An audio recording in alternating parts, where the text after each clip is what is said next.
Good morning guys! So it's day 3 here in Boracay. Same thing, maaga ulit kami nagising just to have a breakfast here. So again, it's a plated breakfast here in Piccolo Hotel, Station 2 Boracay. Sasabihin ko lang na sobrang solve kami sa breakfast nila kasi kahit plated lang siya ay sobrang dami ng servings. So it's kinda worth it. Parang ang bilis, ngayon day 3 na at pauwi na kami.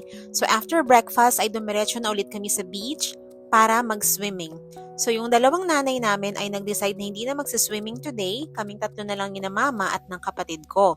So as usual, yung kapatid ko ay sumakay ulit ng crystal kayak for photo shoot dahil nga mahilig siya doon and ako na lang siya kasi mama yung nag-swimming.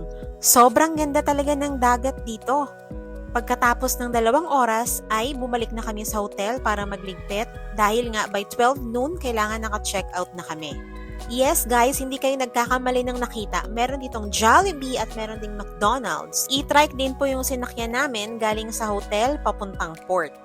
These are some of the hotels along the road. Meron din naman pong mga hotels na kailangan mo pang maglakad ng konti. Parang ayaw pa nga naming umuwi dyan. Pero, back to reality na guys. See you again, Boracay! Ayan, ang mga turista, pauwi na. Char. Nandito na nga kami sa barko guys. So, nakikita nyo naman madaming tao. Basically, because it's summer. So, ayan, maraming nag-enjoy doon sa Bora. And ito, ay pauwi na kami. Look how clear the water is, guys. Tingnan nyo, super linaw. Parang gusto ko nang tumalon ulit at maligo. Pero, ayan, nag-aantay na kami na umalis ang barko.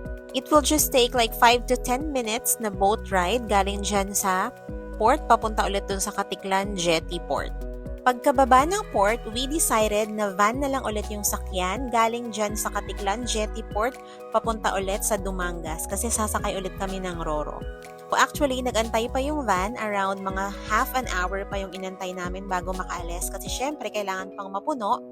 Ang pamasahe ay 650 for regular passengers tapos 600 yung mga senior citizens and person with disabilities. Hindi ko na pala nakuhanan ng video nung nasa van na kami dahil believe it or not guys, parang mas malala pa kami sa roller coaster ride, ganon. Grabe si Kuya Driver, parang sobrang nagmamadali.